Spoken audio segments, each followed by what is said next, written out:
want to extend a huge thank you to everyone who came out to our first meetup and hangout at Tracks at Union Station, and then the brave souls who walked under the looming freeway to Boomtown Brewery after. We had such an amazing time.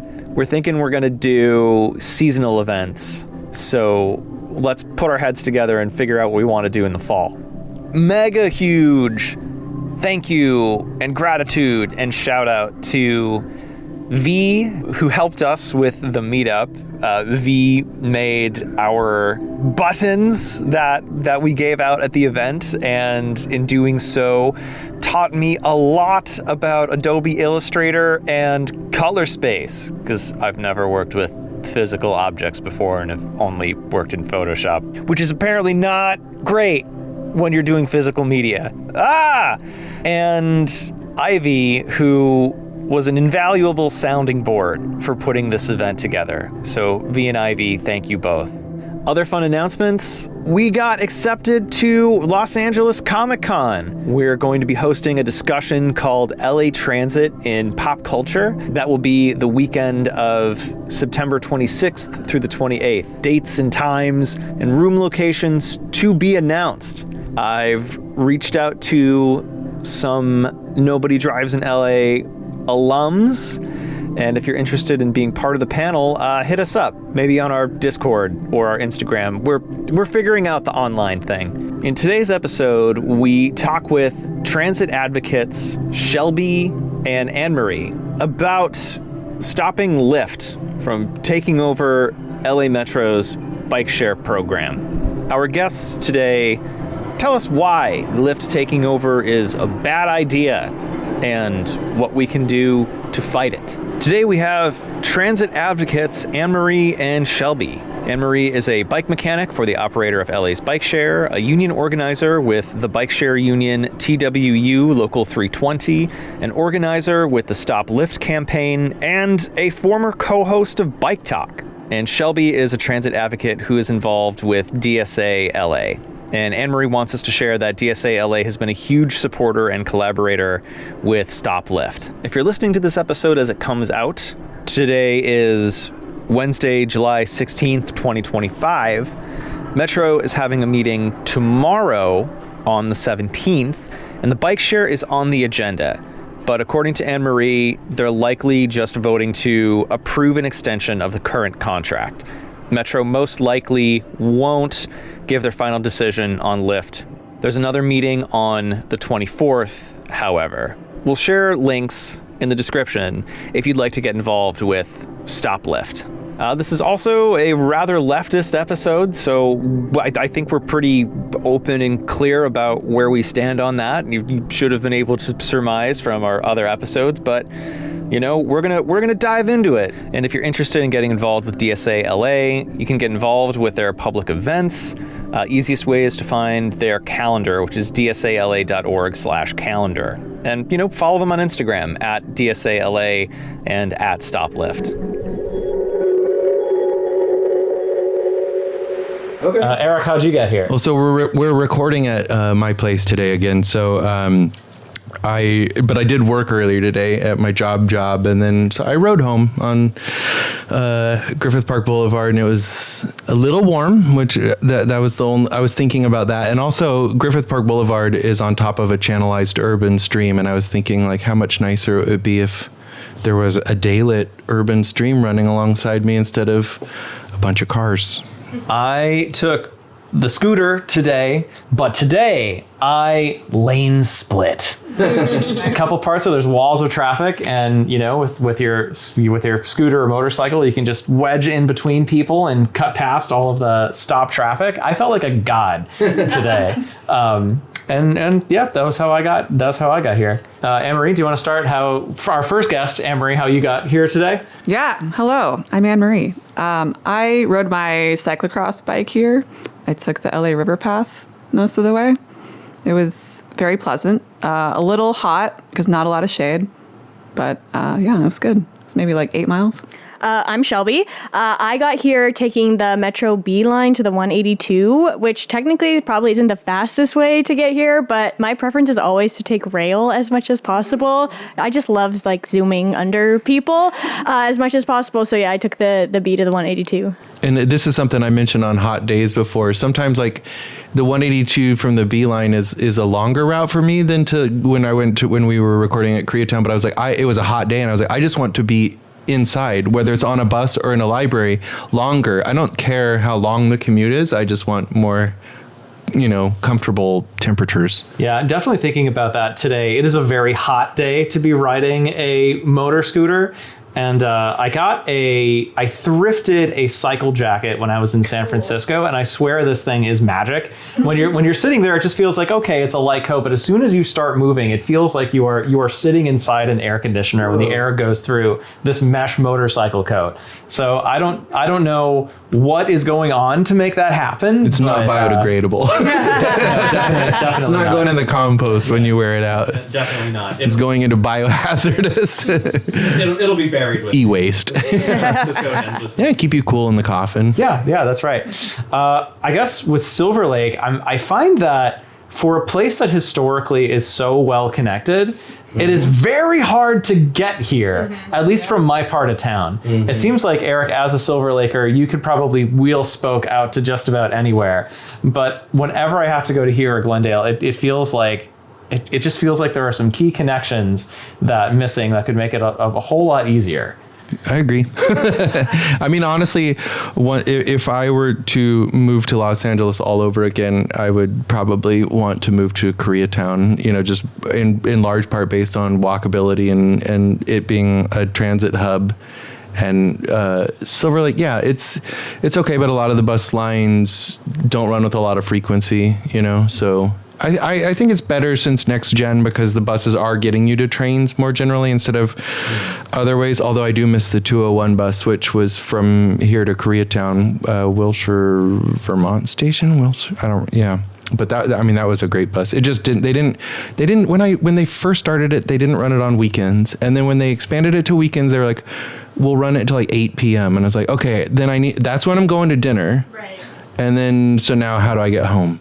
So Shelby and Anne Marie, how did y'all get here in the grand scheme of things? So I guess I'll relate it to bikes. So I've been riding bikes for about 20 years. It's kind of funny because I grew up in Atlanta, which is also a very car-heavy city. Famously car-friendly. Yeah, very car-friendly, very bike-unfriendly. So I, as a kid, couldn't wait to drive a car, and I thought cyclists were really annoying. And then when I went to college, it was in a small town in North Carolina, or smaller than Atlanta, at least. And I got a bike and immediately changed my mind about cyclists being annoying. It's funny how lived experience will do that. Yeah, exactly. And I've been kind of obsessed ever since. And I don't really know how people start riding bikes and don't become passionate about changing things, changing the infrastructure. Because I think the treatment you receive on a bike says a lot about our larger societal issues. If y'all ride bikes around LA, I'm sure you've noticed that. I don't get yelled at as much as I used to. Every time I used to go out on a bike, I would have to steel myself for, okay, people are going to scream at me to get on the sidewalk. And then if I get on the sidewalk, someone's going to scream at me to get off the sidewalk. Yeah. Well, and I wanted to be an environmental activist when I started school. And then I wanted to be a bike mechanic. And actually, you could be both. So I always kind of wanted to get into activism anyway. And I ended up majoring in environmental studies and sociology, so I was able to kind of relate environmental issues with, sociological issues, all the things that are wrong with the world, which was pretty depressing majors. Yeah, since, the earth is kind of getting trashed, and also there's a lot of social ills, as we've talked about. Yeah, so I ended up getting into the bike industry after college, and being a barista for a while, but had to pay the bills. So I was a courier for a long time. I was a ride instructor I was a ride leader for high schoolers. This was in Philly. Oh, cool. So kind of a bike-friendly city, but also not at the same time. Do tell. It's a very aggro city. It's not hard to get around. It's very dense, you know. I just had a flashback to when I was there and I saw some guys on like Kawasaki's like hooting and hollering at a woman crossing the street like a big mob of guys. Yeah, But right? Sounds about right. Yeah, very Pennsylvania. Yeah, but I definitely got yelled at a lot more there. I got doored a lot because the streets are very narrow. It's kind of like New York there's in alleys. that way. There's alleys that people live off of, kind of famously. Just a lot more aggression than I've seen in LA, which is kind of saying a lot. I feel like in LA it's been more aloofness mixed with some aggression. Yeah, I feel like the Los Angeles vibe is that people are so self-absorbed, other people just don't exist. And in the Northeast, you hate everyone else for existing. Yeah, I feel like everyone was just angry all the time. I know Philly got voted by something as the angriest city. And of course they were like, no, we're not. The city of hate. Yeah. I grew up in Scranton in PA, so we're about like 3 hours from New York and Philly, and I had never gone to Philly properly until this last September. I had a 9-hour layover, took a Greyhound out to Philly from Scranton, and I was just walking around, and you know, I was so blown away by like, wait, bike lanes, the SEPTA trains, this trolley runs 24 hours. This is amazing. And I've very much been on a Philly kick the last couple of months. Like, oh, I kind of like to go explore Philadelphia more. I was this is another total nerd thing. I saw this ranking of the 50 most populous cities in the U.S. That's quite a lot. Most people probably can't name 50 cities. I don't know. And it was ranked by vehicle miles traveled in cars per capita. And I remember, like, of course, New York City is like 50th of those, you know, because so many people, because it's so transit friendly. But Philadelphia was very far down there, too, further than Los Angeles. And I was like, oh, because, yeah, when I walked around it, when I visited, it didn't strike me as the least car place. But what my real takeaway was that what ranking do you think Los Angeles is? Because I think, you know, we say, oh, it's the car capital. It's going to be number one. No, it's not even in the top 10. I'll give you a hint. We spend a lot of time in our cars. We don't go far. Right, exactly. 41. Wow. So people aren't driving that much per capita that far here. You know, they're just getting in their car for everything. Every little thing. I'm going to go, there's a bar 2 doors down. I'm going to drive over there and look for parking and then circle around for 10 minutes. And then that's most of the driving.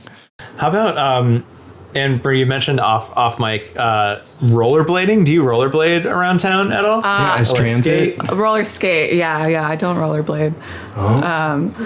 I haven't tried since high school. I don't know if I'd be as good at it since I feel like I only know how to use quad skates now. But yeah, I'm on the local roller derby team, Angel City Derby. Yeah, it's great.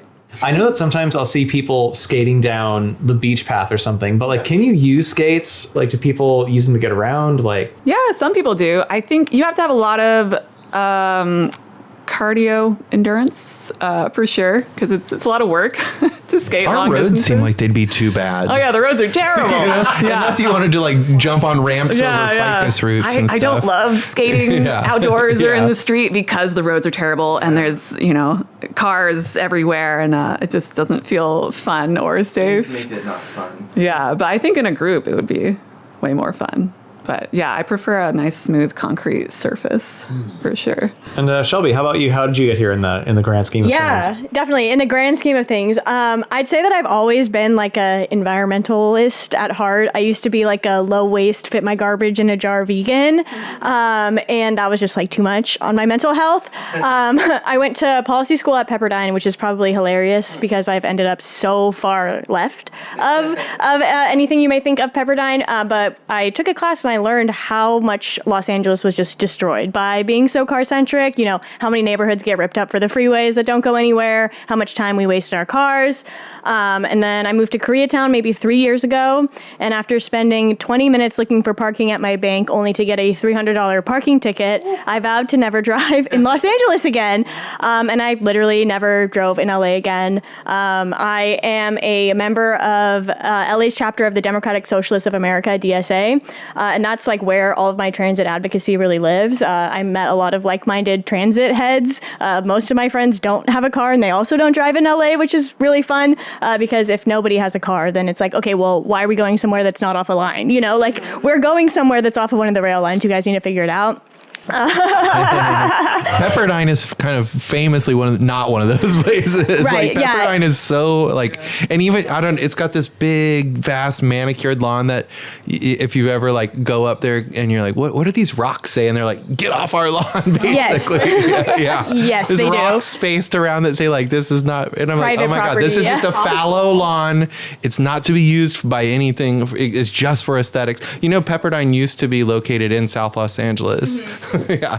They were like, we need a bigger campus that's harder to get to, I guess. It's up near Malibu now, right? Yeah, it's impossible to get to. You absolutely have to drive to get to Pepperdine. Is there a bus There's a bus that goes to Point Doom, Okay. to 532 or something like that.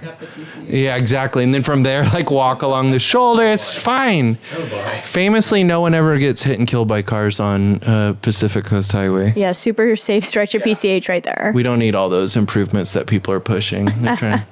We're joking, obviously, by the way. Don't tell me I don't know about traffic in Malibu. So the subject of today's episode that we want to talk about is Metro's bike share program and the push that Metro's been flirting with Lyft to take over their bike share program. So maybe could we do a little overview of how this program started, why Lyft, and why this is a terrible idea? Yeah, so when we were forming Stop Lyft in its early stages, I immediately reached out to DSA, and they got back to me so quickly, and they helped us put together a link just so people could send an email to the Metro board, and they ended up getting more than 700 emails together, which helped delay the meeting because they couldn't possibly get through them. So they've been integral to the Stop Lyft campaign. It's been amazing.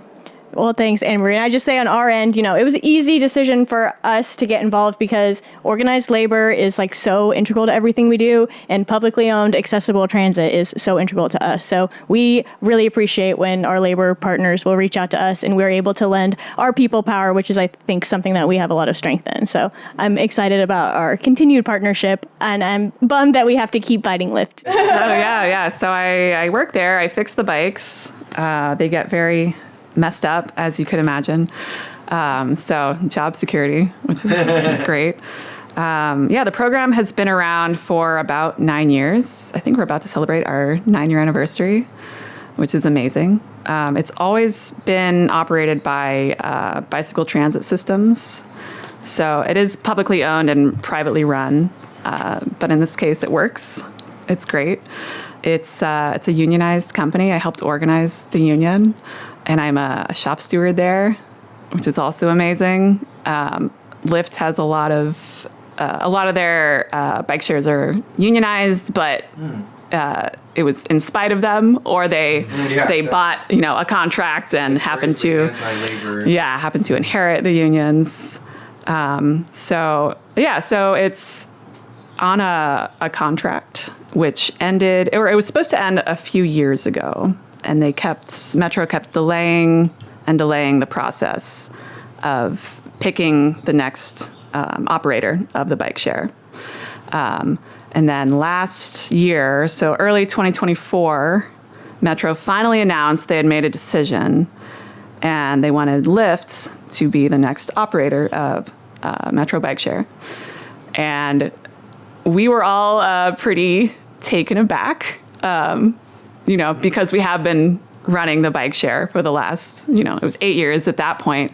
And we weren't really sure why they chose Lyft. It was all very baffling.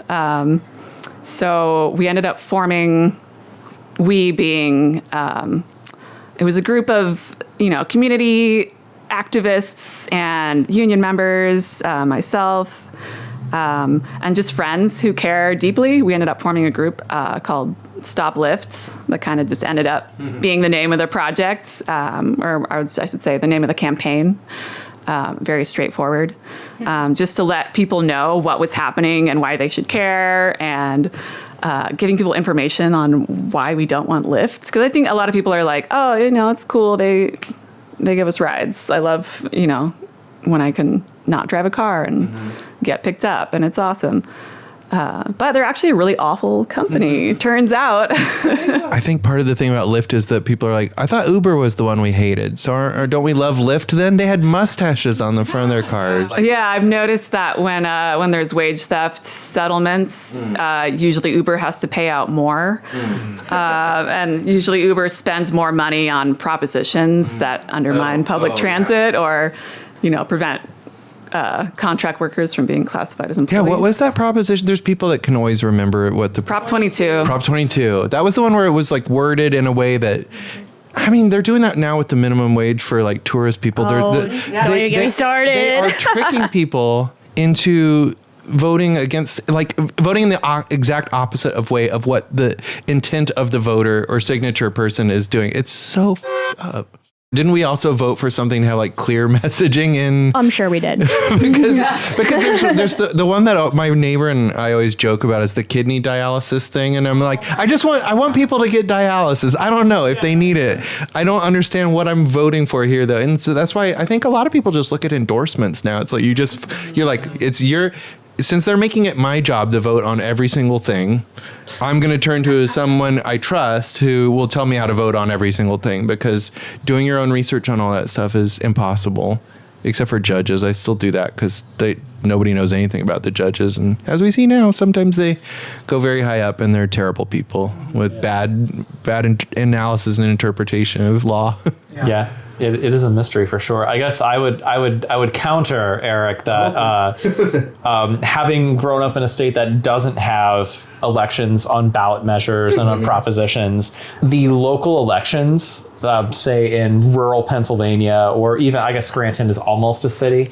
Those elections, though, you just get swarmed with national stuff, and no one has any idea what's going on at the state level. No one knows what's going on at city council. I'll take that. I do think it makes people more aware of what's going on at city and state level that are interested in it. I just wish I could just tell somebody like, can you just go ahead and vote for me? Like, I'll give you my ballot. Like, you put it. Yeah. I feel like that's illegal. It might be. I'm not paying. I mean, you can buy votes now. Like, didn't we learn that? If you're Elon Musk, you can do whatever you want, is what we learned. Yeah. So we have Lyft looking at taking over the bike share program. Why Lyft?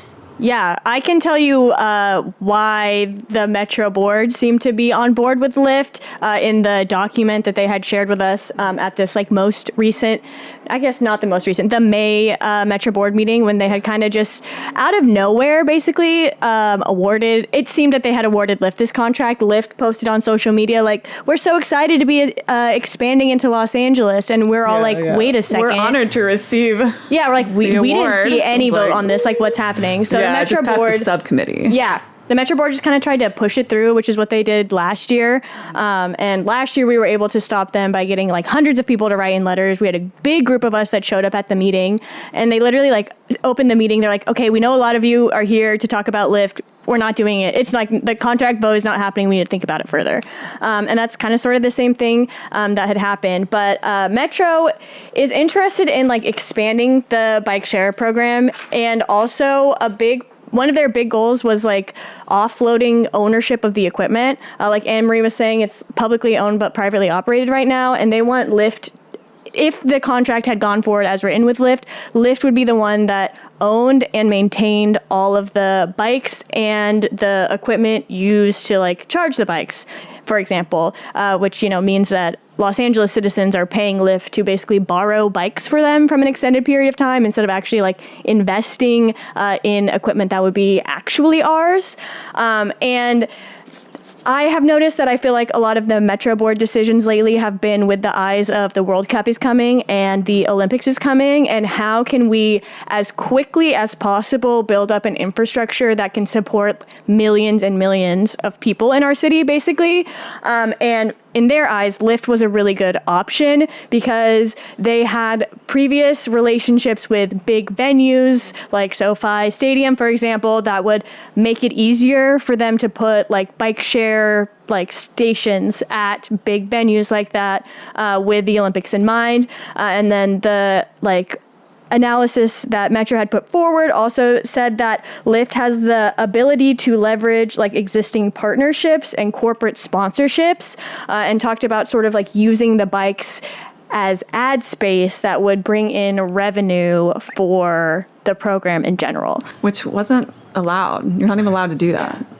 So that's why Metro thought that Lyft was the way to go. I mean, it wasn't that long ago. I feel like it was like 2018 or 2019 when there were so many bike shares all over, like private corporate bike shares all over the city. What's to stop Lyft from just having their own bike share program that's not through Metro? And before that, can we rewind just a little bit? Can we do a brief term define of bike share? So is the bike share, what is the bike share when you hear that thrown out? The bike share is a dock-based system of sharing bikes. So, you'll have bike stations around the city, and then you rent a bike. For LA, it's $1.75 for 30 minutes. You can get day passes, you can get monthly or year passes, and you rent the bikes, and then you dock it at the next station. So that's like when you get off, like there's one at the Santa Monica station near me, but it's just like a big wall of bikes that are just locked up in the little wheelie kind of thing. So a practical question with that, right? If you take one out, where do you return it? Do you have to take it back to the same place? Do you take it elsewhere? You can go to any station. Yeah, as long as you dock it at a bike share station, you're good. If you don't dock it, they might charge you for stealing a bike or losing a bike. So, And Metro's vision of the bike share is what they call like a last mile solution. So basically, it's their attempt to make everybody access Metro by, if like the line doesn't come close to you, that their goal would be to put a bike share station like near your neighborhood so that you can take a bike from your neighborhood to the station and then from the station back to your neighborhood. So that's what they call it, the last mile solution. I have a last mile solution too that's like having bike lanes within a mile of Metro stations, because for whatever reason, a lot of times the Metro stations that I'm riding to are like islands of unfriendliness, like hostile streets, like especially the Lincoln Heights Cypress one that I go to a lot on the B line or the A line is because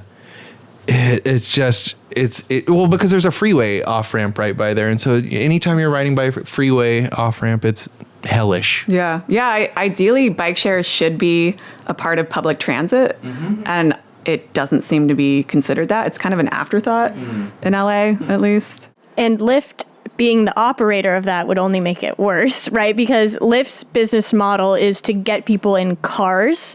And in other cities or in other similar programs, like it's been said that the goal of getting people on the Lyft branded bike or, the Uber branded, scooter is to get people in their ecosystem of Lyft customers so that they can start, taking them as like rideshare customers. And it's just like not in Lyft's best interest to be advocating for better public transit, for better connections, for better bike lanes, because then people aren't going to pay the money to take a ride. And that's how Lyft makes all of their money, is on the rides. So that's like one of the big like flags on the play. Like, why are you having a private company who makes their money off of individual people getting in individual vehicles and driving across the city? And I think they found that out early on with like Lyft and Uber, that the idea was, this is going to get people out of their privately owned cars, and instead it just got people off of buses and stuff. Yeah, exactly. Yeah, it just made public transit. But also, like, just from a practical standpoint, why doesn't Metro just do it in-house, like have their own Metro bike share if it is part of Metro and it's part of the public transportation infrastructure?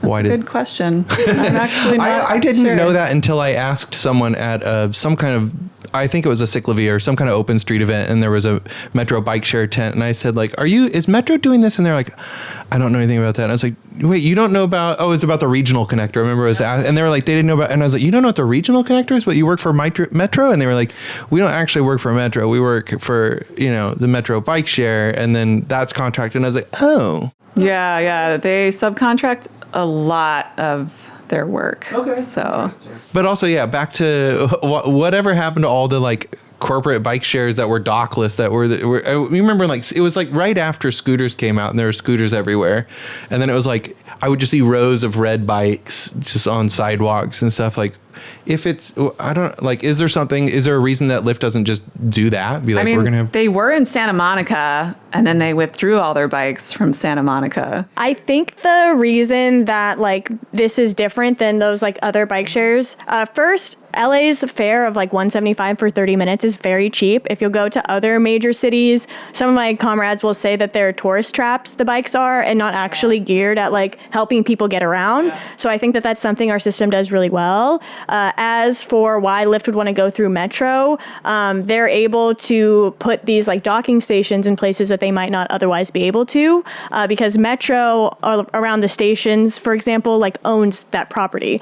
So if they want to put a docking system for their like e-bikes or whatever, they can't just put that anywhere. But if they're in partnership with Metro, has much more jurisdiction to make decisions about where things like that go. If they were just like regular, like not e-bikes, like I guess in theory, they could sort of sit around the city, but I guess, I was thinking, I guess because the ones you would see probably weren't e-bikes, and you would think, because I think for some people it was like, oh, this is so much more like, it's easier because you can just dump them wherever, you can dump them in the middle of the sidewalk is what most people seem to conclude. Or like all of 4th Street in Santa Monica, which is just a jungle gym of scooters. There is another way to do that too, because like when I went to Barcelona and I was like, look, there are scooter corrals like on every block, but then you have to get rid of one space for a car. But everyone does it. If you have a space that's for like scooter shares, e-scooters and bikes, like people will put them on that instead of the sidewalk. A lot of times, in my experience, it's the Lime scooter operators that like just drop them all off and block a sidewalk. It's not the people riding them. And then they say like,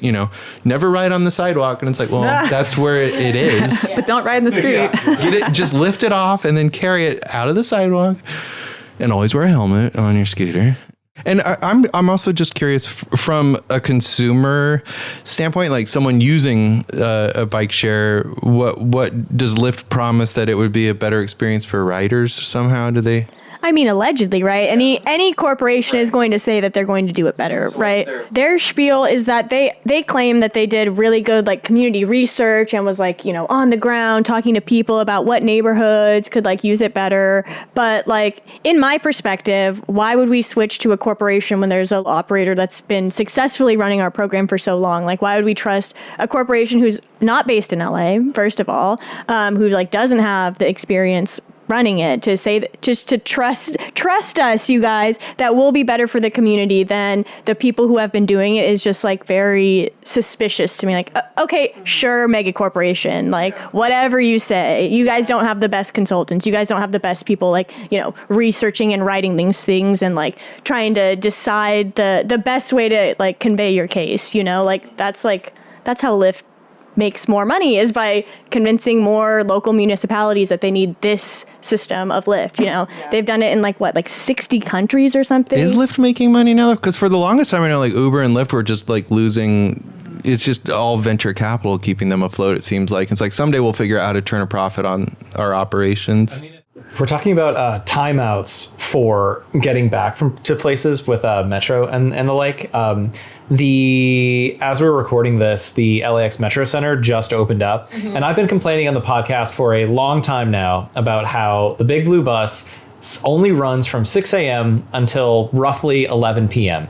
And flights to Pennsylvania, where I go often to visit my folks, I often don't leave. I have to leave at 5 a.m, or my flight doesn't land until midnight. So I would be stuck either while I'm walking home, I guess, or with a $70 ride share. And since the LAX Metro Center has opened up, the last train out is around 1 a.m. now. That's nice. And so I got off my flight. My flight was even delayed a little bit. I caught the last K-Line train out of the Metro Center. caught the last E line back to Santa Monica, and it was $1.75. It was amazing. We it was love it. amazing. Discontinued in 2020 due to low ridership, which I don't know, maybe there was like a global pandemic which has made people not use it as much. But there used to be LAX Flyway to Westwood, UCLA, and to Hollywood and to Long Beach. I took the Hollywood one once on accident, I think, but I was like, oh, I didn't know it went more places than Van Nuys and Union Station. But yeah, there used to be more, and it seems like LAX has enough money to maybe operate some flyaways at night. Yeah. I know there's also a free shuttle that takes you to the Green Line, but I don't know how late it actually runs, and I've done that before. From Santa Monica? From the airport. Oh yeah. Yeah. That's true. There is, yeah. And I wonder if that'll be different though now that Probably. I think because I don't know, like is the Flyaway going to go into the Horseshoe, I wonder, or is it just going to go to the new train station on the K line? So I believe that the Flyaway goes to the terminals. Still. Okay. Because my Google Maps does not recognize the airport shuttle right now. So when I was trying to map myself home from this flight, it was saying to take the Flyaway from the terminal. But also the People Mover is going to open in January, I think. So I'm like wondering if yeah. I mean, they're running it like every 5 minutes right now for, yes, you have to do tests and stuff, but I'll give a verbal waiver and be like, I'll risk my life on the on the People Mover. I'll wear a hard hat if you want me to. I just want to ride it. I'll feed one digit to the device. I promise not to sue. The shuttle doesn't show up in rideshare apps, and also the Metro Center. It'll take you to a Flyaway, even though it's longer than it would be to take the shuttle over to the Metro Center. Hopefully that's resolved. But I mean, if you're taking transit, you already know how the thing works anyway. I don't think it's collecting a whole lot of new people until the People Mover opens. Here's what I say with LAX: get rid of all those multi-story parking garages that didn't used to be there. And then so you can reactivate the theme building, which is one of the most iconic pieces of architecture in the city, that sort of Jetsons-y looking building in the middle of all the terminals. That there used to be like a restaurant bar there, and it was a great place to hang out if you had a flight afterwards. And then it's just like, I think it's just storage now. Free association makes me think of labor. So how does labor and paying people to run these programs factor into, Metro trying to privatize this or offload it? Like, where does labor fit into all of this? Oh gosh, I mean, it's already private since it's a private company operating it, but it is a unionized, way smaller company than Lyft. And the company they were easy to negotiate with, which is saying a lot. That's not really a typical case. And Lyft is talking to other bike share workers who are also unionized under Lyft. They are horrible to negotiate with. I guess they're actually negotiating with Lyft's subcontractor, because they usually subcontract the work to another company. It's usually Shift for a lot of these Is bike Shift shares. spelled a Y? You would think, Does it have a right? mustache? Does Missed it have a goatee? opportunity. Yeah. Shift spelled the normal way, but Lyft is the overlord who's making all the shots or calling the shots. And they do not seem easy to negotiate with. When I was looking at their budget spreadsheets last year, the wages for workers stayed stagnant for years. So I was like, oh, that's weird. Seems like maybe they're not going to increase wages. That's really, really interesting. And you can see it right there. So it's really... it's frustrating how anti-union they are. We keep telling Metro that, and they're like, oh no, but like the e-bikes are so shiny, And Is Metro unionized?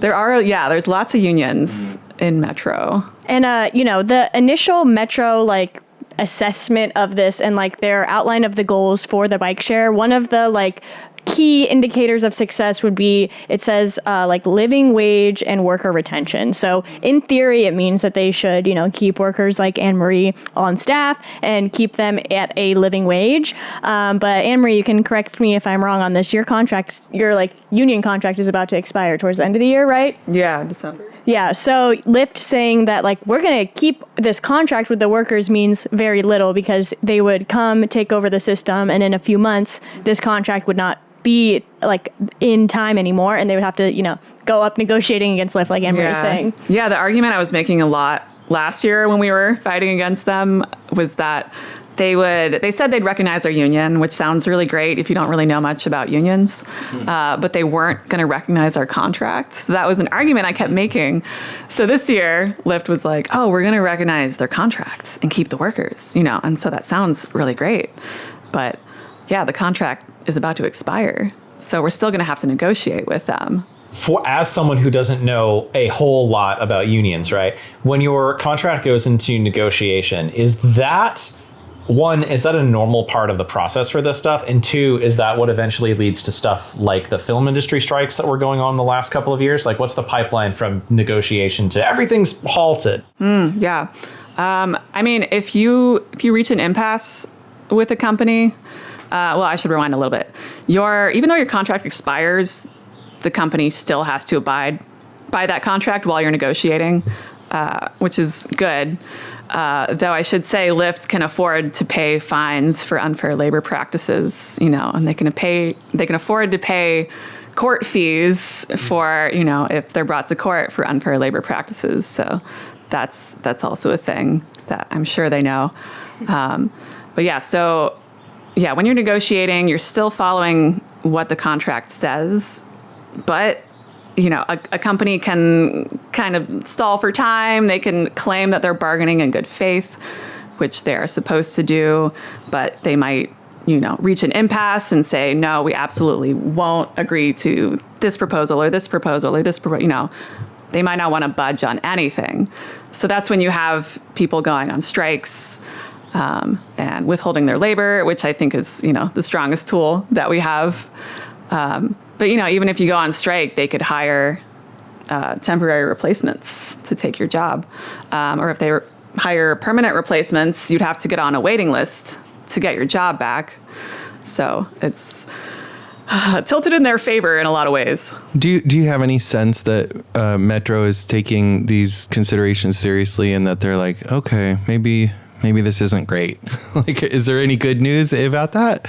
No. I mean, yeah. They've been postponing it, it feels like, and it's kind of, that feels like one tactic of being like, all right, I just got a text that they canceled the next transportation. This not Metro, but the next, like you just get these updates all the time of like, oh, this committee meeting was canceled, this public works meeting is canceled. I mean, so the bike share issue was pulled from Metro's last agenda because there was a clear conflict of interest with Lyft's proposal because one of their subcontractors on their proposal was also listed as an author of the proposal of the RFP, request for proposals, which is a conflict of interest and kind of looks like cheating. It looks like corruption. So that would be an RFP. See if I get this right. An RFP is the document that that the city or whoever needs the thing. They submit this document that is saying, oh, we need this service. Yeah. And there's all these requirements. Yeah. Bid and so companies will bid on, oh, we can do that service. Here's what we can offer. Right. Yes. So what Lyft did is they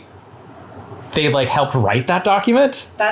I can't say that, for sure that they did, but that's kind of what it looks like. If one of their subcontractors... We're not like moving, the contract hasn't moved forward is because there is an allegation that is what happened with Lyft. So my assessment of the Metro board is that they are trying not to be involved in any like a hot button conflict, right? So they are taking all sorts of precautions. And in my experience, like interfacing with the Metro board, I have found that a lot of power comes from organized labor. I think that they do recognize that the workers run the system. I mean, like a lot of us recognize, especially like people in DSA, Democratic Socialists of America, recognize that labor runs the system. So I've found that when we come with organized labor, Metro is much more willing to listen to the things that we have to say.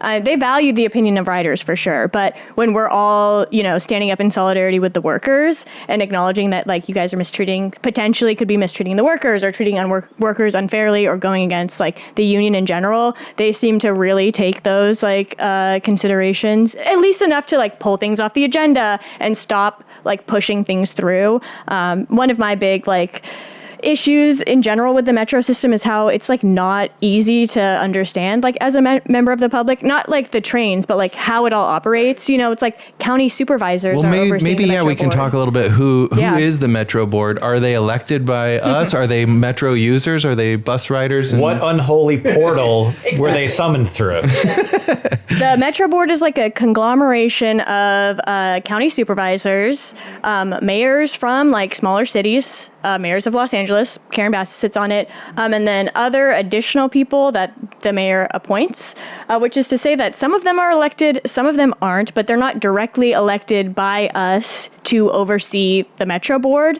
That is sort of just like one thing in their portfolio that they do. Has there ever been discussion or like an effort to make it an elected position? Because There is like some discussion because there's like potentially going to be a restructuring of the county supervisors and how that will go into play.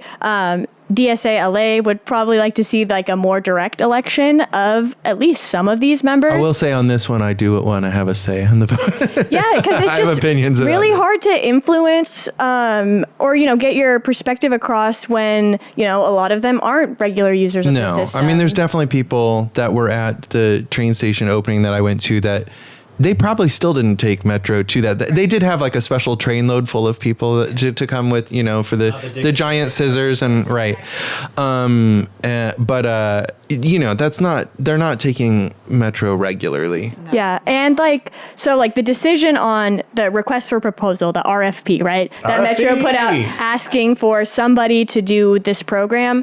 The Metro staff like analyzes the proposals and brings a recommendation to the board, which they then discuss. So it's like an even further behind closed doors type thing that the staff that we don't not even really know who they are. You have to do a lot of digging to sort of even find out who the names of these staffers are, which is like really frustrating for such a public facing, you know, system. And because it's like a bureaucratic body, they only have to put their agenda out like 72 hours before the meeting, and they're really good at like sneaking stuff on there. So like to catch things like this, like I read the Metro, like Monday before the meeting, I'm like reading the agenda and trying to see like what nonsense have they thrown on the agenda that we need to organize around in 48 hours, and mobilizing our members, helping organize like unions to turn out and make a comment on a weekday in the middle of the day to try to get our voice heard, sitting through, I was at the meeting for almost 3 hours before they got to, you know, the immigration issue. And it's just like so inaccessible, especially for a system that most of the riders are working class Angelinos who depend on the system to get around. They don't have another option. They can't call an Uber. And for them to not be able to have an elected official that they can call easily, like, yeah, you can call your county supervisor, but how many people does your county supervisor represent? You know, how many issues are they hearing about that, like you saying that you wish your bus line came more often? Like, how far down the line does that fall in their list of priorities? There are 5 county supervisors, right? And the county has about 11 million people. So yeah, which is why they're trying to expand the county supervisors, which makes sense. But yeah, like how many people does your county supervisor represent? Right. And you're just one drop in the bucket. You're one issue among many. So it just makes it really hard for the public to be involved in like a public transportation system, which is like so wild. And it's also probably worth reiterating and underscoring the fact that we're all Metro users and Metro lovers. And I want to keep getting invited to Metro stuff and getting Metro swag, like this C&K line bag that I got. Yes, I promised a hat to Ivy. But that's part of the reason we're critical when we're critical, is because we want things to go in the direction that we think is an improvement, not because we're just scolds or like NIMBYs or anti-Metro, or, you know, because you do get a lot of, anytime anything comes up about Metro, you get comments about, great if you want to get stabbed, you know, and like just, it's a rolling homeless encampment. Oh, the crime train coming to town. Yeah. I would love to just throw some general appreciation at Metro. So on my last trip back home, I thought, I'm going to take a bus to the airport, the County of Lackawanna Cult bus. I'm going to take the airport bus. It's going to be great. So I learned on this bus ride that the airport bus drops you off 1 mile from the airport, and it drops you off on a side street where you have to walk about a quarter of a mile uphill. that takes you to the side of the highway. And then you have to walk 3/4 of a mile uphill on the side of a freeway where there is no sidewalk, and you have to cross roundabouts, you have to cross on-ramps onto the highway, and this is the only public transit option to get to the Wilkes-Barre-Scranton airport, which just seems like such a major oversight. Oh, our airport bus line doesn't go to the actual airport. And it's also that's probably public transit in so many American, and even just like U.S. and Canada. There's so many cities that are where that's because it's like the bus is for people that it's just the last. It's the last option, right? It's like I have no other choice, so I'll take whatever I can get. Instead of if you go to Europe or Asia or South America, I understand I haven't been to South America, but I can speak firsthand about Asia and Europe that you get all classes of riders. You get people that are like, why would I want to drive? Like, why? That sounds stupid. And look, the bus in the city, it is very clean. It arrived on time each day, which when I was in grade school, taking the bus to the Steamtown Mall to go play Dance Dance Revolution, that was not the case. Right. It was a great experience, but it doesn't go to the airport, and it stops running at 6 p.m. That's probably because it's just for people that work at the airport, and they're like, you know what I mean? It's like 9 to 5 buses. That's how the whole Palos Verdes Peninsula is. They don't want metro down there. So they're like, we have our own system, and it runs from like 8 to 6, basically, because that's when our nannies need to get here and then get the hell out of our neighborhood. Well, even if you have a 6 p.m. bus, right? What happens if you get out of work late? You get out at 5:30, you miss your bus. How are you getting home? Or if you're a student, Lyft. Probably a Lyft. Yeah. There's a corporate solution for everything. Oh no. Yeah, I mean, Metro is great in a lot of ways. Like, I willingly gave up my vehicle, like that says a lot. But, as a socialist, I like to envision a better world, right? One where like maybe I can elect somebody who has very clear transit priorities to a board to work on transit. Like the school board is someone we elect people to do a very specialized job for a specialized field. Like, why? Let's envision a world where we have a metro board that is dedicated primarily to making our system function and function well. Are there any projects or things to get involved with to make that happen right now? Like, are there any ongoing campaigns folks should know about to muscle that through? I wish there was. I think maybe as we get more clarity around like what the restructuring of the county supervisors is going to look like, we'll be able to have sort of a clearer picture of what we're up against and figure out a way to propose something. Like we were talking about earlier, we have a lot of mechanisms in California to sort of make change. Is it just like direct action? Is it a ballot proposition? And there's like a lot of things that you need to consider. But one of like DSA's pillars is electing and like maintaining relationships with endorsed elected officials who maintain our priorities. We currently have 4 endorsed DSA city council members, and like it would be great to have one of them on the Metro board. Like, what can we do to push for them to be one of the people that are appointed to the board? Why aren't any of them on there? Because I think that they would have the support from Metro users a lot, like all 4 of them, honestly. Yeah. And that just goes to the like bureaucracy of it. It's like at no point do the voters get to say like, I want my city councilor on the Metro board. Like, why is that not something that we can bring to the chair of the board or to the mayor when they're making these appointments? Because, some of our endorsed city council members have expressed interest in wanting to be on the Metro board, and like, why are we not giving them that opportunity, but instead like being like, you're going to be on it. I know she wants to do it, but it's actually going to be you. Also because like Nithya Raman and Eunices Hernandez were one or both of them are still on the city council's transportation committee, along with Tracy Park, famous transit lover and user. It just Yeah, and it's like, in some conversations I've had with, members of their staff or, with, the council members in passing, it's like a bit frustrating to them because, the lines run through their city, their residents, their constituents like ride on these lines, and the best that they can have is like, you should go talk to the board because they don't have jurisdiction over the lines. They don't really even have jurisdiction over the stops. That's all Metro. Yeah, it definitely seems like it should be weighted towards people that represent communities that have high Metro ridership, and not ones that hate Metro. Right. But I don't know. I'm not there, so I'm not an expert. I would like to talk about DSA too a bit, and also maybe this is too much, but like, I don't know. It's just something I think about sometimes is that public transportation is a leftist solution to a mobility issue, and cars are a right-wing solution to that. And I'm not saying everyone that drives a car is right-wing, but the person, but I'm saying that. the company that made your car is right-wing, and the CEO is right-wing, and they have deformed this city and others to make it so that that's the only way to practically get around for a lot of people, that they end up pushing out through housing and affordability and wages into the suburbs so that there's no other way to get around except for a car. So I don't ever want to attack people that drive because there's no other way to get to their job. I do. We can attack the system that makes them drive. Yeah. I don't know. I've never, and maybe I'm also not just striking up conversations with people when I'm taking the bus, but I don't think, well, it's definitely never pushed as that, like by Metro. They're never like, hey, be a good leftist and you take the bus. We may start saying that now, though. In all seriousness, like sometimes, like just lately with all the, the secret police rounding up people left and right, detaining them without due process and all this stuff.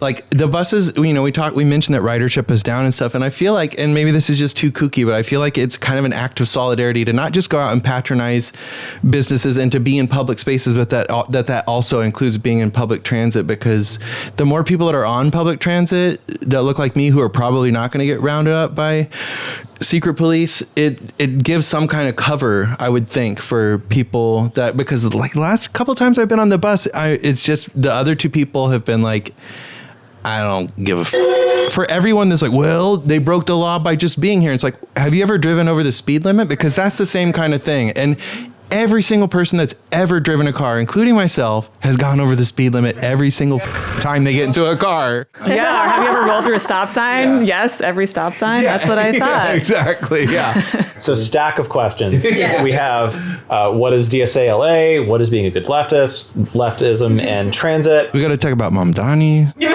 I mean, it is important for Los Angeles and beyond. And so before we get into the heady leftist stuff, Let's finish with the bikes, and then I'll get you to the socialism. As a bike mechanic, right? What are bike things that in your experience, right? What can I, who has no technical aptitude, what bike maintenance things should I know, and what things are the job for a dedicated professional? Honestly, most bike maintenance you could figure out. It's just some are more time consuming than others.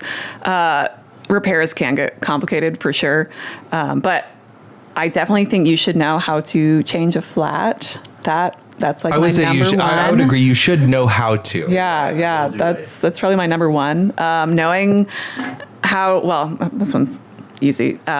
Inflating your tires with the proper PSI. I feel like that's a big one. It's written right there on the tire, right? Yeah. It's on the tire sidewall. I feel like a lot of people don't actually know that. Yeah, it's very easy to get a pinch flat if your PSI is too low. Mm-hmm. Pinch flat. What is pinch flat? That just means your tire pressure is too low, so you get a double pinch. It looks like it basically pinches your tube, so it looks like little snake bites in your tube. Yeah. Super annoying.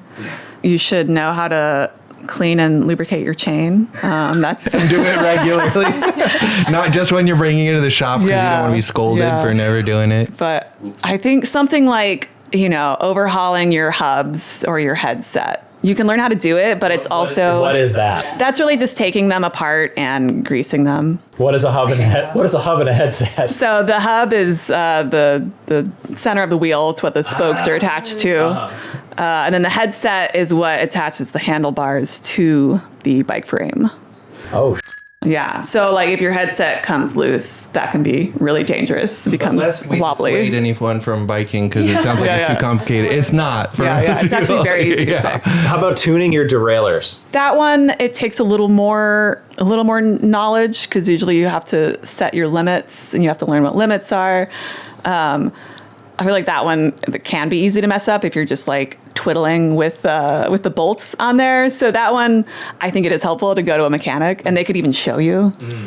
I had someone show me once. They were like, "Oh, it's so easy. These are the limits, and you just do this and turn here." And I was like, "Wow." I'll also say, as someone who cycles to and from work, even if you go in and get a tune-up, it's still going to cost like 2 tanks of gas, instead of $13,000 a year is the figure I always trot out for maintenance and parking tickets and paid parking and all that other stuff. You could buy a new bike every year and pay less than you paid to operate a car. Just be like, all right, I'm done with this. That was my 2024 bike. Yeah. And like you could buy new tires all the time and it still won't have the same impact as car tires, it's. So what do you do with your bike tires when they're done? Like, can you like zero waste your tires? Can you recycle them? Most people, I think, throw them away. It sucks. You can't really do a lot with them unless you find a way to reuse the rubber. A lot of people do reuse the rubber for various things, usually like crafty things. Yeah. And like same with tubes, people have to throw out tubes. Unless you want to patch it over and over again. A broken chain, I've had that. Someone's like, "You want your broken chain?" I was like, "I'm not gonna do." I've had a chain bracelet. It was so uncomfortable to type on. Yeah, but it's like the way the chains are. It's like digs. I mean, I wear my bike lock around as a necklace, like the whole big beefy chain. I feel like it's a weighted vest. And also bike security if I need it. So it's like functional fashion. Yeah. And if someone threatens you, you got a bike. Castlevania them. Yeah. Well, I will say, I mean, as far as protests go, like a bike can be handy in a fight. Actually, I was helping. Not encouraging violence, but I'm just saying, if someone's coming at you and you swing a bike at them, like they're gonna go down. A bike is not an easy object to lift and swing, though. Oh, it is though. You grab it by the handlebars. Says the 2 buffest people in the room, by the way. You can't see them, but they're ripped saying this. I was going to say I actually was able to use my bike, not as a weapon, but kind of as a barrier. Yeah, a shield at one of the protests to keep cars from going where protesters were. Because like during the No Kings protest, there were tens of thousands of people on the road and cars were still like, let me get through. And we were like, please, no, don't go that way. Also, you're going to get stuck. So that was a cool way to use your bike. Bouncing back to earlier discussion about protests, just one more on the stack before we get into leftism. Yes. The thing that you hear online and from my Pennsylvania friends that are car brains is, if I see anyone at the protest, I'm going to run them over. That's not legal, right? No, that's murder. Definitely murder. And I mean, like, in theory, like, technically, right, we live in a sanctuary city, and the LAPD should be protecting its citizens from things like that. In a perfect world, that's where those street blockades are, in theory, supposed to be doing, preventing people from doing that. Is that how the LAPD usually operates? Is a question for you to ponder on your own, but that is super not legal, and that is in theory why we have local forces on the ground at protests, is technically to protect people and the property of the city of Los Angeles, but that's always a threat. Though I'll say I feel like LAPD does a pretty good job of keeping cars away from protesters, just because I don't think they want to deal with the PR of it all, to be quite frank with you. At the No Kings they protest. they just don't need that. So that's one thing that they can do, is make sure nobody gets run over. Yeah. Hopefully I'm not like struck down by lightning and wrong in like 3 weeks, but that's my assessment. I mean, and we are starting to see cars used as like mass murder tools now, more by people like deliberately driving into markets and, and it does seem like maybe some street infrastructure like metal bollards that, could stop that from happening. Protected bike lanes. Yeah, like, I mean, you can't even keep it, straight anymore. And it's not even usually, I mean, I don't know the people's motives, but like when someone, I think someone drove into a crowd in New Orleans, it's happened in Germany and stuff. It's not like they're just like, this is the war on cars and I'm fighting this battle for cars. It's like, no, I just know that this is a way of killing a lot of people with what I have, which is a big SUV. Usually an electric one, because they go real fast, real quick. Yeah. And they're quiet. Yeah. Well, and I know that involuntary manslaughter with a car in LA is basically like a slap on the wrist. Mm-hmm. I think maybe it's like a year in jail or a year probation. So like you can get away with killing someone with your car and barely get punished for it. As someone who is also recently car free and also a recent motorcycle scooterist, I will say that the scooter, like the Vespa, I love it, but it's absolutely a toy. And I found that just being in the position where I had to get to work and, with film hours and stuff like that, it's I don't want to be riding a motorcycle at 4 a.m. after I've worked a 17-hour day. Of course not. But there's also nothing wrong with toys. There's no reason we shouldn't be able to enjoy. Like, you can't enjoy yourself in your commute. That's f***ed up. Like, no, it has to suck. Yeah. Yeah, right. It has to suck. It has to suck because my commute sucks in this car. Right. you know? Why aren't you miserable? Let's talk about leftism. Let's.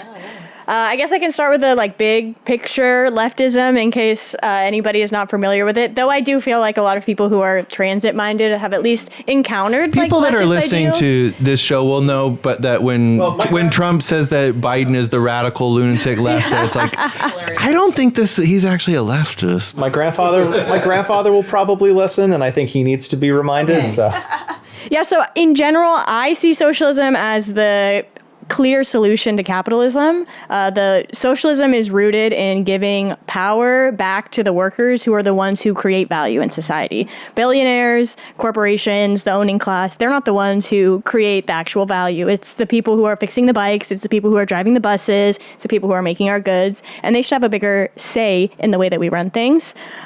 DSA LA is a Los Angeles-based chapter of a larger organization, Democratic Socialists of America, which, as y'all are listening to this, might be in the lexicon because of Zohran's win in the New York City primary for the mayor, which is And so future cool. win in the general. I would say so. I'm calling it. I would say so.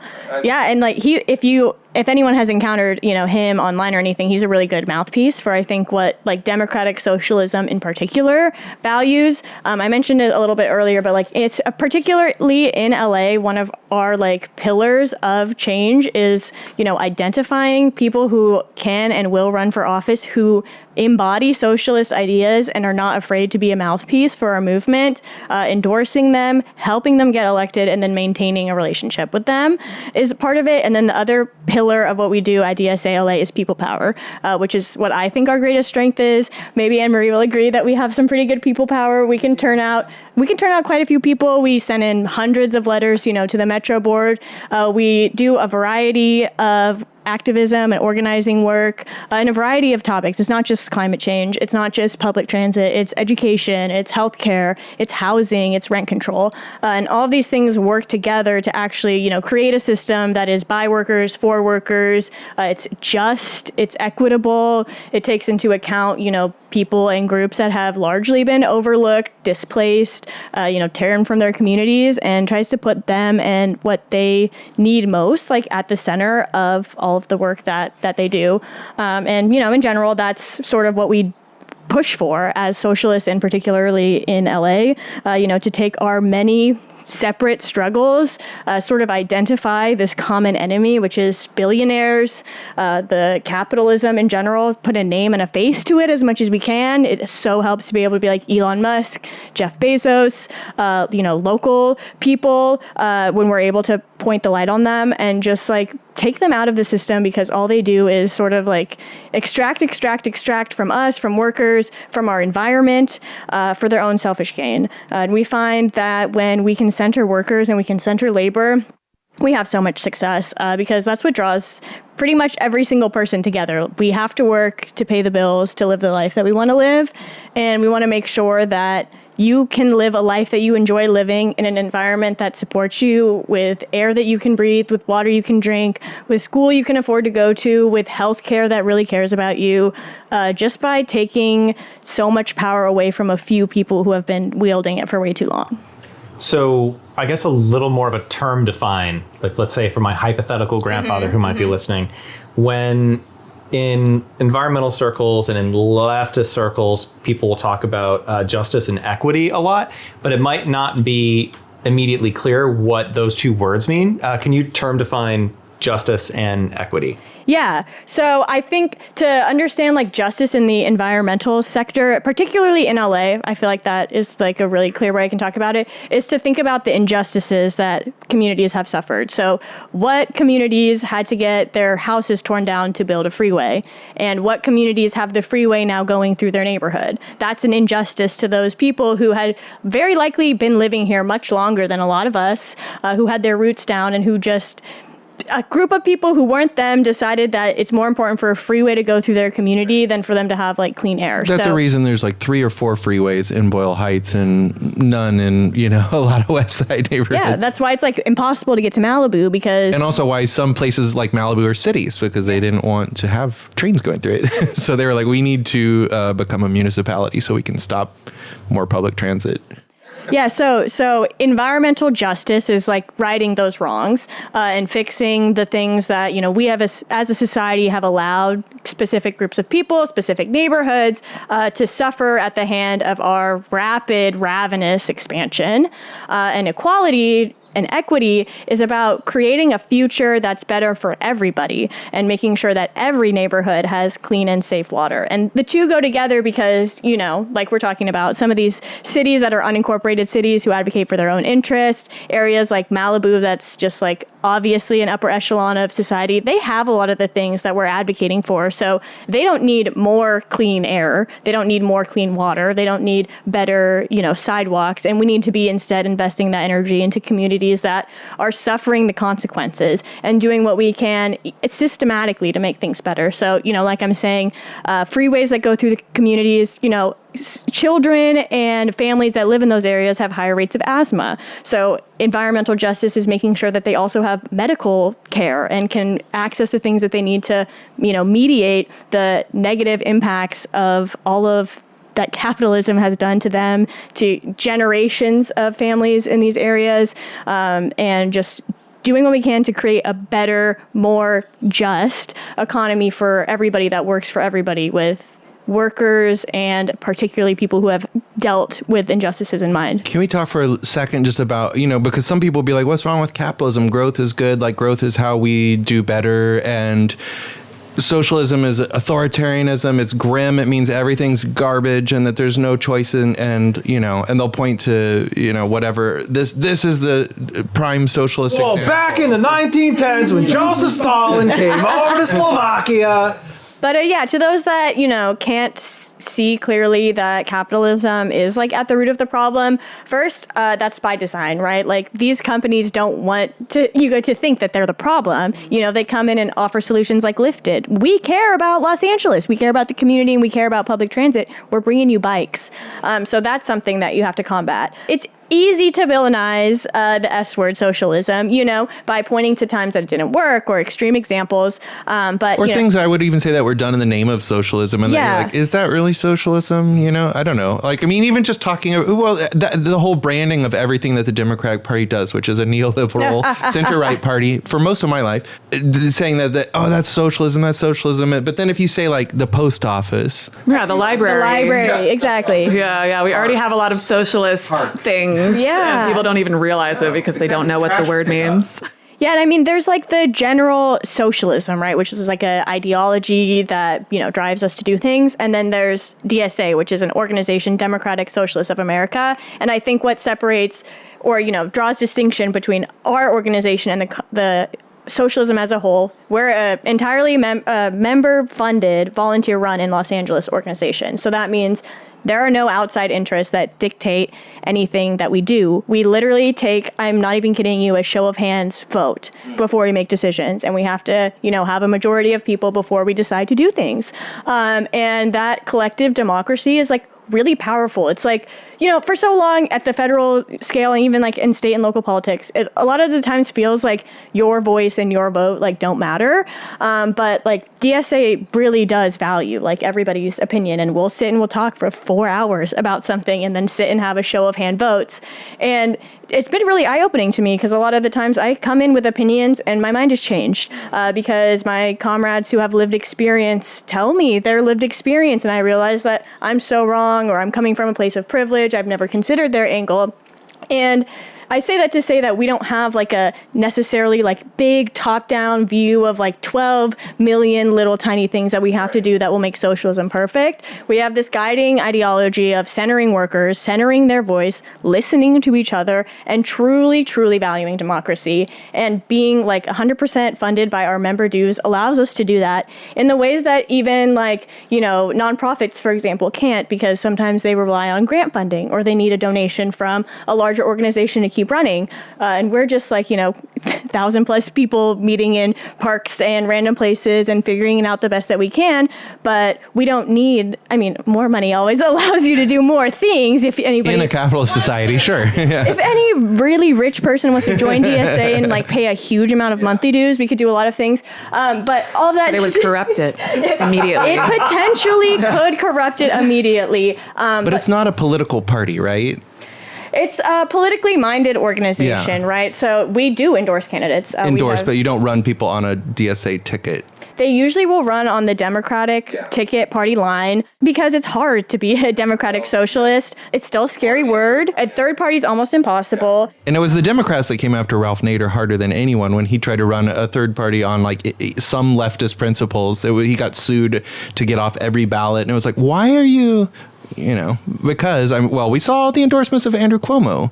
Yeah. They would, the Democratic establishment would rather have a Republican win than someone who's democratically socialist oriented a lot of times, And maybe call me crazy, but I think that there's a shifting tides, and I'm hoping that what's happening in New York will see that. That was a Democratic primary, and a socialist ran away with it in a ranked choice voting system, which is a lefty kind where of voting system. Where the polls said, no, it's not going to go that way. No. Except Emerson was like, he'll win by 1 point. He won by he trounced Cuomo. Yeah. And I would say that we're benefiting, we as the leftist movement, we as socialists, we as DSA are benefiting from Republicans and Democrats calling things that are barely socialism, because you're saying that people being able to afford healthcare is socialism. Right. Being able to live in the city you work in. Yeah, it's not scary for a lot of people anymore now, especially younger people, especially more working class people. Democrats have almost are starting to desensitize people to socialism as a scary thing, and I'll take it, if I can get you on this fringe socialism stuff, we can get you on the single payer healthcare, everybody free healthcare, once the thing they have in every single other quote unquote developed country, I'm optimistic about the future, even just in the last few weeks, I've gone from what's DSA to, that guy in New York. That's DSA. We're talking about a guy who's an African immigrant, a Muslim, young. All these things are held against you.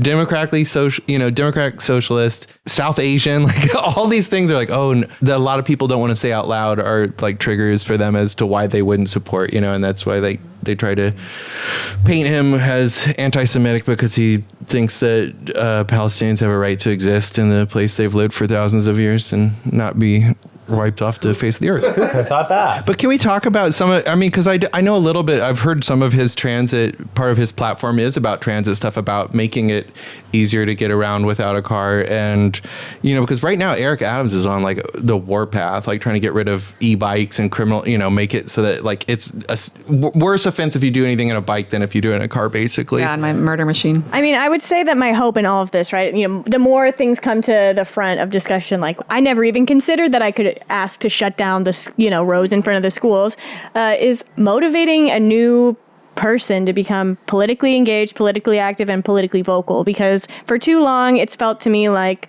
any city council meeting I go to is dominated by retirees or people who have the luxury to not have to work 40 hours a week. People who collect money that don't have to work for it. Yeah. People who have money who don't have to work for honestly, it. Who the hell in this city can get by on 40 hours a week? Right. God. Right. That's the dream. We are still a very New York City centered country when we look at what kind of things can work in a city. So I think it's really powerful to see a socialist likely being in charge of the most populous city in the country. That it sucks that we have to wait for stuff to happen in New York a lot of times to then try it out in Los Angeles. Of course they're going to do congestion pricing first, but maybe we'll do that in the future in parts of downtown or parts of Westlake or parts of Koreatown that are super dense and walkable. And,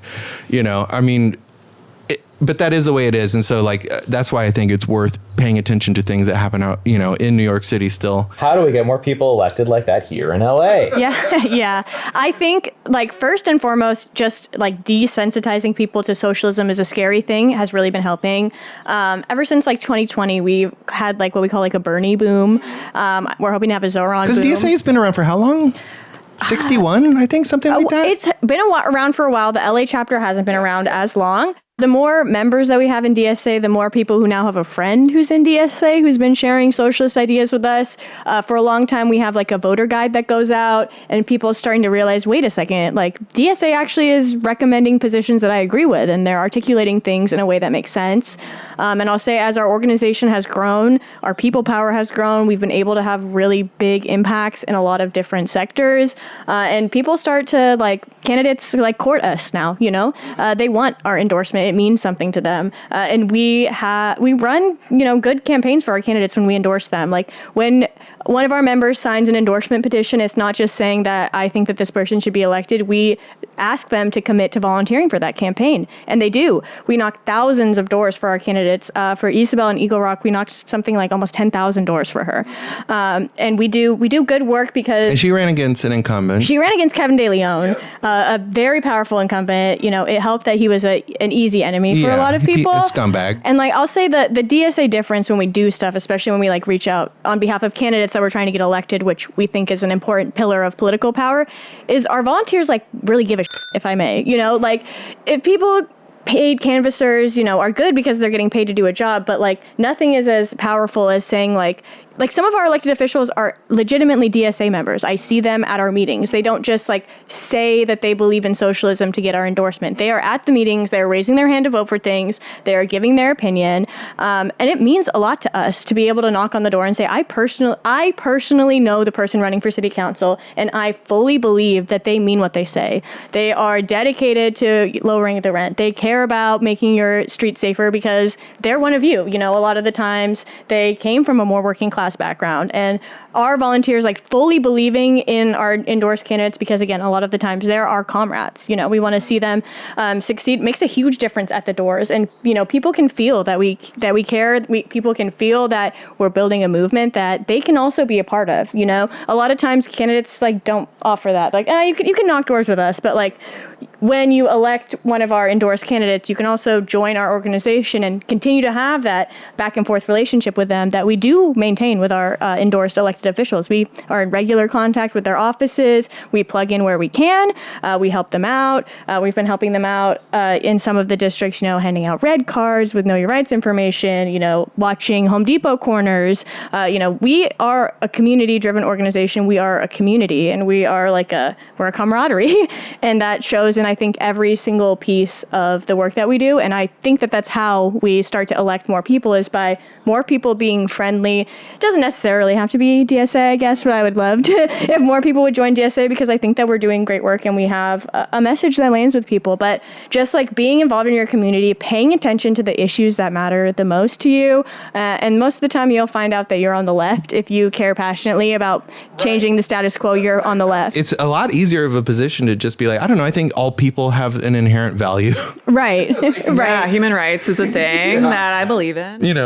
And you can disagree about how to get to something that approaches equality, but it's different than saying well, I happen to think that people that practice my religion are the most important, and that these people are at the bottom of the totem pole and need to be wiped off the earth. Yeah, we can figure out the how together, exactly how we're going to achieve, rapid public transit, fast free transit, housing, rent control. How we exactly get there, we can figure out together. But if y'all will agree with me that, we want these things for each other, that's all we really need, you're in the movement then. If you believe that people deserve better, if they deserve clean air, that we should be able to afford to live in the city that we work in, and that we shouldn't let corporations just terrorize our city to extract more resources from it. Congratulations, I guess you're a leftist these days, What I can throw at the left is, I think, where we lose a lot of people, and this is such low-hanging fruit, but we're not very good at memes.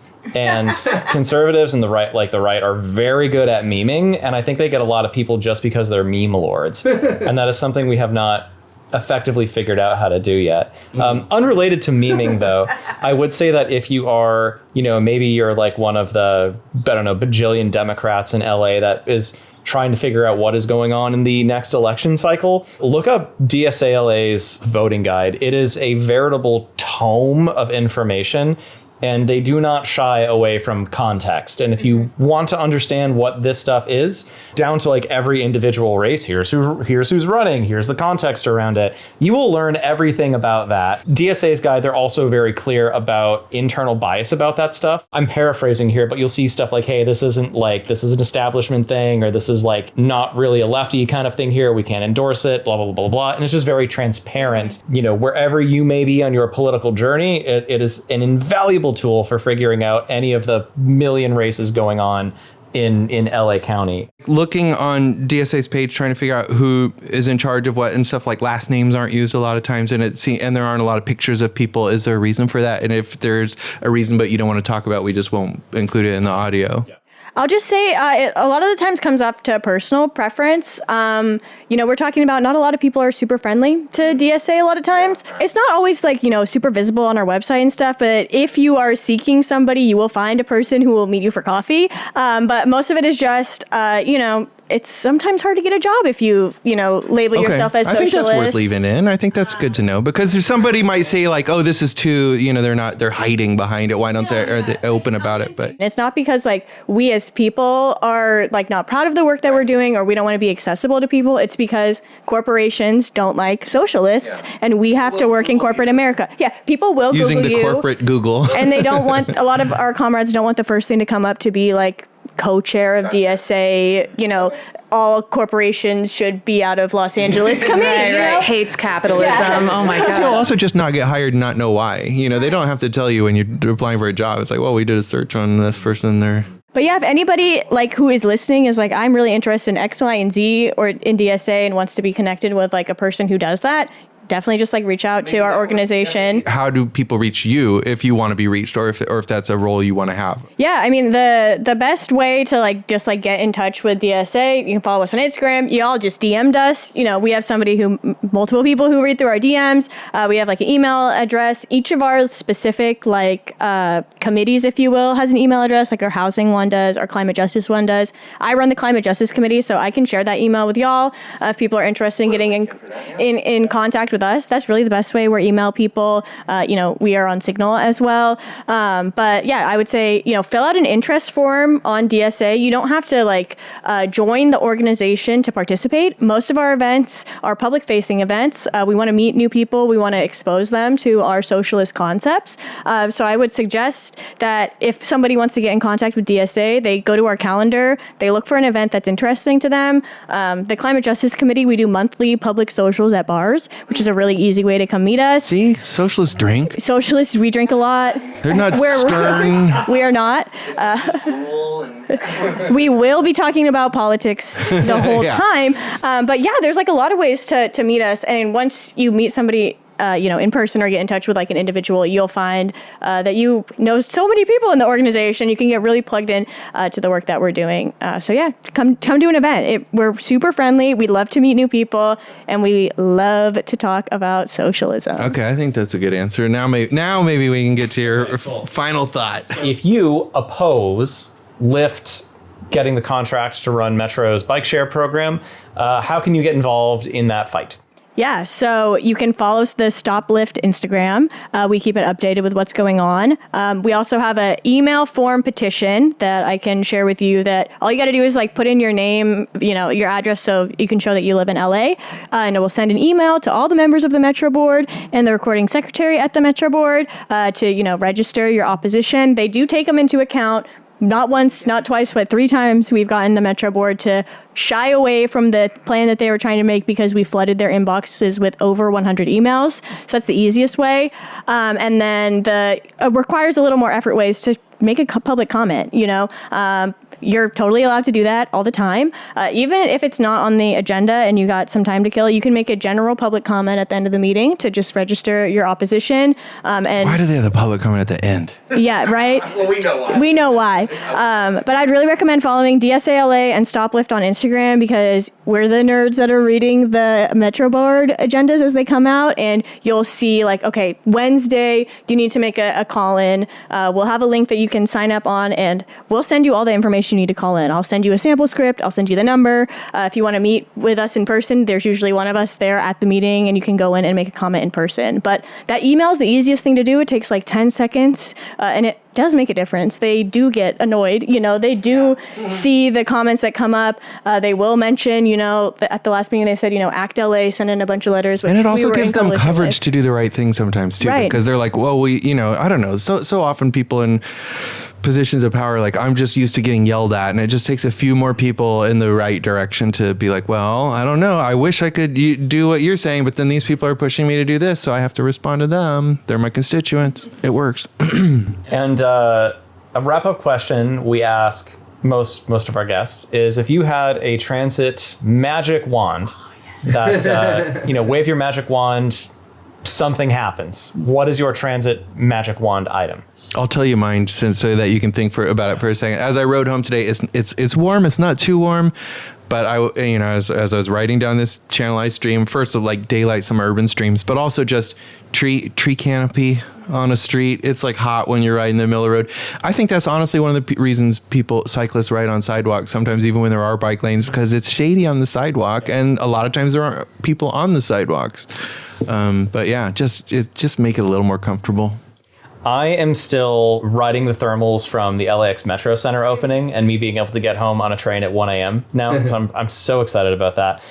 My magic wand item today is, I would love for there to be more bike racks and bike parking at the beach. If you go to the Bicknell Ave Beach House in Santa Monica, for instance, there's like 5 racks all the way at the end of the Crescent View or Crescent Bay Park parking lot, and then sea of cars. Why not put one of those at like each little sidewalk? It costs nothing, and you can make getting to the beach on a bike so much easier. And driving to the beach sucks. It is the worst. I used to have a car. I used to drive to the beach in Santa Monica and be like, look for spots and just be so frustrated. I'm still traumatized by that 25 years later about how much parking at the beach sucks. And it should. The idea of biking to go surf just seems like such a great, 1-2 punch. You get a little bit of a cardio warm up on your bike ride over, so you're good to go. But I get there, I don't have any place to park my bike. I would say my magic wand is definitely not cheap, but I would like to see more metro stops and stations as like community hubs, like more Union Station-esque. Like, why is there not a bathroom on the line is like one of the big things. And that guess really what, capitalists? Like if you had rented out space to like vendors and stalls and cafes and stuff, then you could generate some more revenue to have free transit and have it be nice to pay people to maintain it. So. And also, like, everybody. a big problem that many people will say on our system is it's not a problem like necessarily on our system, but in our city, right? That there's a homelessness issue. And the system is the one that bears the brunt of that because there's no third spaces. But right. That's how the library is too. Yeah. We have, librarians and metro operators. It's like, okay, well, we've tried everything except building supportive housing and affordable housing and social housing. Maybe we try that now. I don't know. My magic wand would also include a nonprofit office right there that can maybe connect someone with a service they need. Is there a therapist that you could see in the metro station? Cool. Yeah, dream really big. There should be a Kaiser clinic inside the station right by Kaiser. Yeah, like what if you could just get your little, booster shot and get on the train? Like, we're not dreaming big enough, honestly. Yeah. I love the bikes on the buses, but I have a magic wand and it's a big one, But we also happen to be the richest country in the history of the planet and the richest city and the richest state in the richest country. So we have the third highest gross municipal product of anything, which should appeal to capitalists too. But we don't spend that money in a way that benefits everyone. Tokyo is richer than us. And then New York's richer than Tokyo. And but the disparity between Tokyo and New York and us, it's like, I don't know. Also, just throwing in necessary context for the room, Eric and I have to do magic wand items every episode. Oh, yeah. I know, so we got to think of new We've exhausted a lot of our business so far. Magic wand. I totally get that. And also previous guest, Ellis Raskin, Santa Monica City Council member. If you are listening to this, I would love some bike racks at the beach. So easy, so cheap, so quick. I think mine would just be free, accessible, quality transit everywhere. I feel like that's a really easy solution. You know, if it's hard to get places, maybe make it way easier. There's a lot of things I would change, honestly, that are bike related, but I think public transit, every time a bus drives somewhere, a bike lane magically is created next to it. It's just paint and political will is all it costs. Something that gets like Sometimes just more paint. cars off the road. Yeah. Cool. And then do we have anything we want to plug coming up? So, which is to say, by the time this episode does air, I will have gotten my logistics together to get our Discord up. So if you want to interact with us or other people who listen to the podcast, we'll post a link to the Discord. Admittedly, I've never been good at online community, so it's probably going to fall to listeners to take. But that's kind of the thing about Discord, right? It's kind of decentralized. It's like people are like this, we're all on a level playing field there. Yeah, but we're gonna try. God donut. Our Instagram is at Nobody Drives in LA Pod. Show up to the next Metro board meeting, July 24th, Metro headquarters behind Union Station. Bikeshare will likely be on the agenda. Yeah, and follow us on Instagram, Stop Lyft, DSA_LA, or find out more information about DSA online at dsa-la.org. And again, I really, really encourage you to come out to one of our many public-facing events and learn more about our organization. And definitely turn out to that Metro Board meeting, 10 a.m. The third Thursday of the month at 10 a.m. And you'll probably see a big group of us out there. Awesome. Yeah. Well, thanks so much. Thank you. Yeah, thanks thanks, for y'all. coming. Party.